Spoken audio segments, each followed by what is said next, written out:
या तुलसी के कुंडे में जो मिट्टी है उसमें फफूंद पड़ जाती है।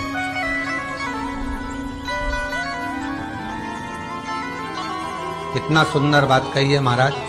तुलसी के क्यारे में, पद्म पुराण, तुलसी के क्यारे में जो हम जल डालते हैं, वो जल हमने जब डाला और वो जल अगर नीचे गिर रहा है, उसका भी दोष वर्णन है महाराज, उसका भी दोष हमारे शास्त्रों में वर्णित किया गया।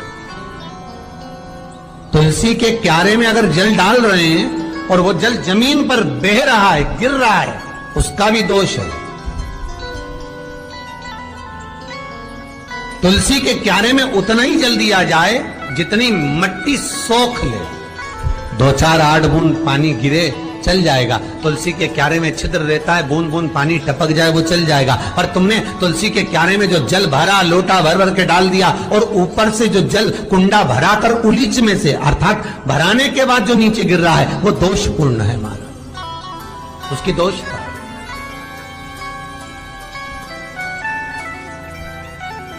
वो दोष देने। तो लक्ष्मी से माता पार्वती जी कह रही हैं कि दूसरा क्रम है घर में वैभव, लक्ष्मी, संपदा, प्रतिष्ठा, यश, आरोग्य को पाने के लिए तुलसी के क्यारे की आराधना, तुलसी के कुंड को नमन करना। तीसरा क्रम कहा,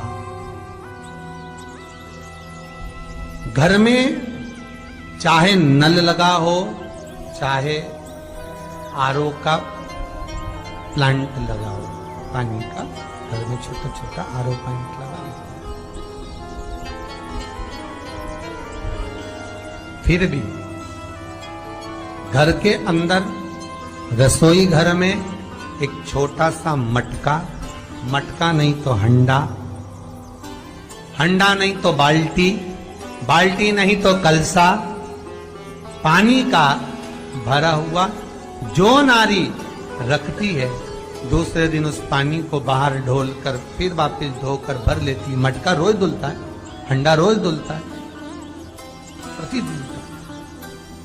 जितना जल उस पात्र में रहता है, भरता है, ऐसे ही घर में संपदा भरती। 3 क्रम। चौथा,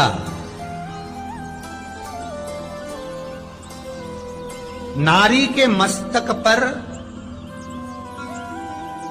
जो चीर होता है, ये पूर्वज, इसी चीर से कथा प्रारंभ हुई थी और वहीं पर लक्ष्मी पार्वती के संवाद पर चल रही है महाराज। मस्तक पर जो चीर होता है, मस्तक पर जो वस्त्र होता है, वो वस्त्र पूर्वजों का, पितरों का, कुल देवी देवताओं का आशीर्वाद। ईश्वर महादेव, जो व्यक्ति पथभ्रष्ट होता है, जैसे मदिरा के नशे में पड़ गया, कहीं जुए में पड़ गया, कहीं मांसाहार में पड़ गया, कहीं व्यसन में पड़ गया, कहीं गलत काम में अगर कोई जा रहा है, तो श्रम्भेश्वर महादेव के नाम से काली तिल भगवान शिव को समर्पित करी जाती है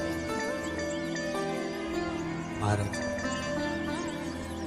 काली तिल को वापस उठा कर ले आते हैं। उसी काली तिल को जो मदिरा का नशा करने वाला होता है या जो गलत व्यसन में डूबा हुआ होता है, उसको वो सुबह के समय अगर नहीं खाता तो भोजन के साथ उसको दिया जाए। श्रम्भेश्वर महादेव। एक बेलपत्री का भी बहुत अच्छा प्रयोग है श्रम्भेश्वर महादेव का।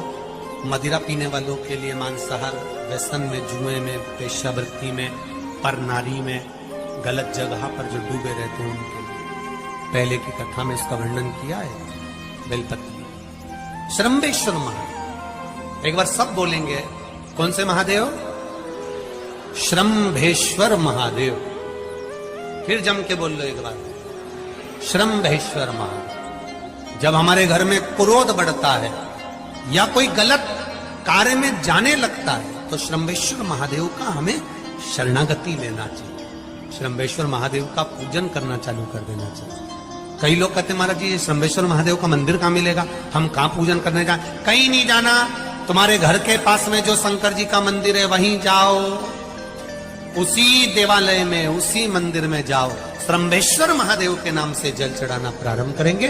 वो जल जो गलत संगत में पड़ा हुआ है उसका आचमन कराना प्रारंभ करेंगे, अपने आप उसकी धीरे धीरे बुद्धि सुधरना प्रारंभ हो जाएगी। ऐसा श्रम्भेश्वर महादेव का कुछ